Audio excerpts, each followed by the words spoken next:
It happens all the time. A citizen somewhere in Kentucky shares an idea with one of their state legislators, an idea that's so good that the legislator agrees it should be considered for a possible new state law. Now, while you might remember your civics lessons from school on how a bill becomes a law, there's actually a lot more to the process that typically isn't included in textbooks. Let's take a look. It all starts with a legislator's request. When a state senator or representative requests a bill, staff from the LRC's director's office give it a bill request number. Only a legislator can request a bill, and only LRC staff can draft bills. The bill tracking staff creates a numbered folder for the bill request form and any other pertinent materials. At the same time, the bill is assigned to a drafter. These bill drafters have different areas of expertise, and their job is to make sure a lawmaker's ideas are accurately expressed in the legislation they prepare. Drafters stay in close communication with the lawmaker to achieve the legislator's objectives. It's always the lawmaker's ideas, not the drafters, that are incorporated into the bill. After a bill draft is completed, it's delivered to the statute revision staff, where it's reviewed and checked for compatibility with existing laws. Once the sponsor signs off on it, the bill draft goes back to bill tracking, where it's logged and given a colored jacket to indicate the type of legislation.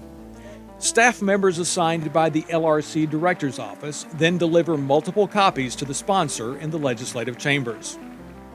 The sponsor signs the copies of the bill and also gets signatures from any other members who want to co-sponsor the legislation. The sponsor files the copies with the clerk of the Senate or House. Only now is it given a bill number, and the copies are distributed to the appropriate recipients, including the press. One copy of the bill goes to the journal clerk for entry into the journal.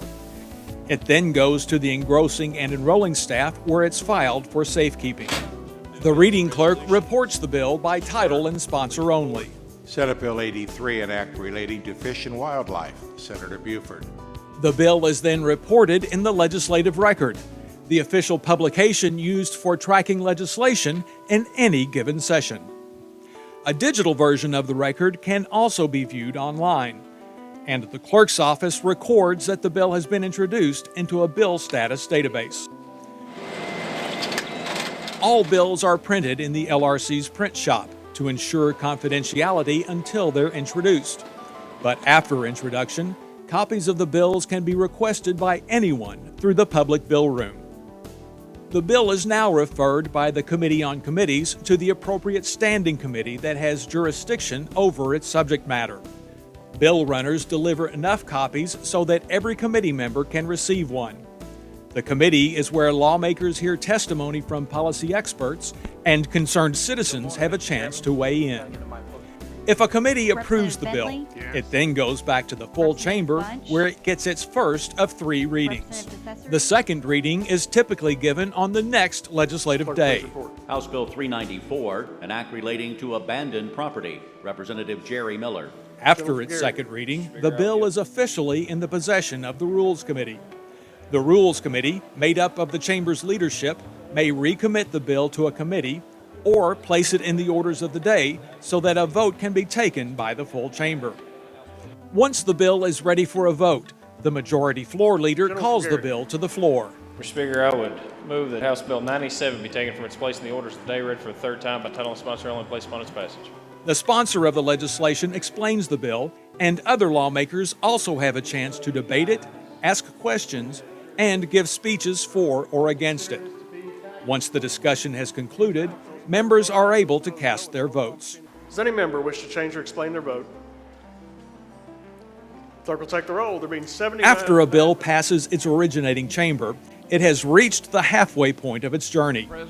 The clerk then delivers the bill to the other chamber, where it's announced in open session. Mr. President, the House has passed House Bill 471. Then, much of the process must be repeated, with the bill going through another committee for consideration and approval before it can be voted on in the opposite chamber. Senator Jones, Senator Kerr. Once both chambers agree on the same version of a bill, it's again reviewed carefully to make sure that all amendments are incorporated correctly, and that both chambers have voted on identical versions of the bill. It is then signed by the presiding officer in each chamber. Chair is ready to sign Senate Bill 1. The bill can now be delivered to the governor's office. The governor has 10 days to sign it, let it become law without his signature, or to veto it. If a bill is vetoed, the General Assembly can override that veto with a constitutional majority in both chambers, 51 votes in the House and 20 votes in the Senate. But this description of a bill's journey is a simplified summary of a process that can take numerous twists and turns over several weeks.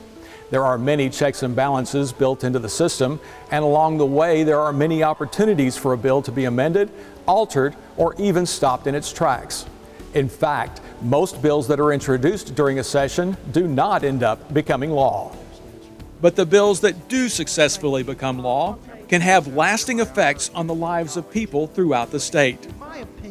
The legislative process is designed to allow all voices to be heard.